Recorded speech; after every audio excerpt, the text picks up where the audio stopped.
What's up, man? What's up, bro? All right, man. So today it's a special interview, man. I got my man Jayce Alexander, aka Dayasha Thirst. You feeling all right today, man? Yeah. Yeah, we chilling. All right. So look, man, this is a very important interview for me. It's been highly requested. I haven't even been doing this thing long, but I shopped the idea around to a lot of people. I want you to just start by talking to me about the name Dayasha Thirst. Man.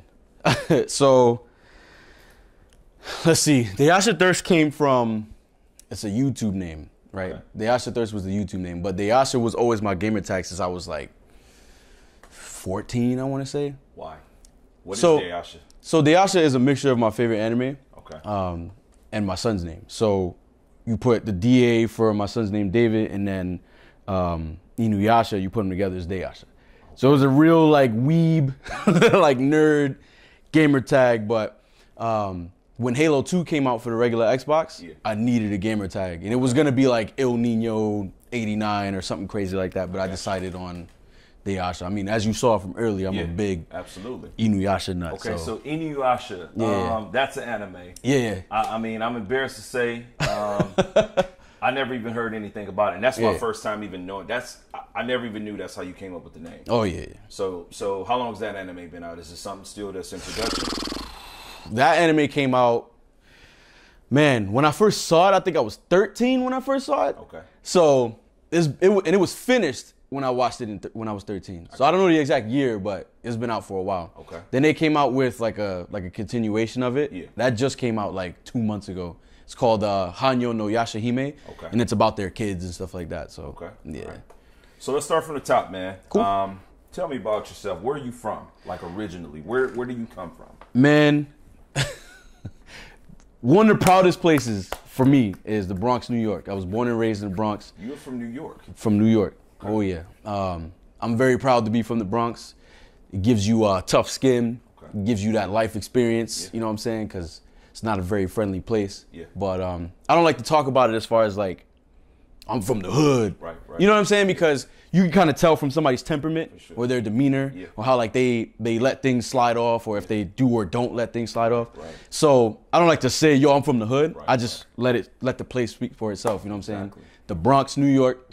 Yep. Born and raised. And then we moved to, my family and I, we moved to East Orange, New Jersey. Which another place speaks for itself. It was on the border of Newark. So like literally you step over and you're in Newark. Okay. Yeah, and I think that's actually when we started interacting was when I was in East Orange. Yeah. Right, exactly. Mm-hmm. Okay. So what was life like for you growing up? Let's take me back to the Bronx. Like when tell me about some of the earliest times you can remember being a kid just growing up. What was it like for you? So much like a lot of people of our color, right? Pops left real early. I was a straight A student up until I was about 11. Okay. Because my dad left right as I was turning 12. Okay. And then when that happened, you know, my mom had to work like 2 jobs. Pops wasn't trying to pay no child support. I see. You know what I'm saying? He did, but he didn't pay no child support for like me or like my older sister. And we were still kids. So he didn't start paying child support until like my youngest sister was a little bit older. And I had already been in the military at that point. So, but my mom had to work like 2-3 jobs. She would deliver pizzas. She worked at Cablevision. You know what I'm saying? Like, I could just remember all the different jobs. She worked at Nextel, you know what I mean? And then she was like selling burner phones. You know what I'm saying? So, my childhood kind of ended at like 12 years old because once he bounced, then I was in the street more because mom's had, you know, she had to work the 3 jobs. I had 3 sisters I had to look after. Yeah, for sure. So, you know, typical story, you know what I'm saying? But, yeah, my childhood ended real quick. And that's why, like, with my kids, I'm like, you need to, oh, you want to go bounce with some trampolines? Let's go bounce with some trampolines. You know what I'm saying? Like, all of that because I want them to live that childhood because I'm living my childhood in my adulthood. I got you. You know what I'm saying? Because, like, you know, I don't really talk about it much, but, like, I was a stick-up kid at one point. For sure. You know, I was selling shit at one point. I was robbing. Yep. You know what I'm saying? Like, stuff that I wouldn't be proud of, exactly. You know what I'm saying? Yeah. But we had to do what we had to do. Yeah, exactly. You know, give me your shoes, give me what you got on you. But a lot of people don't know that about me because I don't really talk about it much. That's deep. I appreciate you sharing that. let's talk about for you, you know. Well, let's talk. I mean, let's talk about.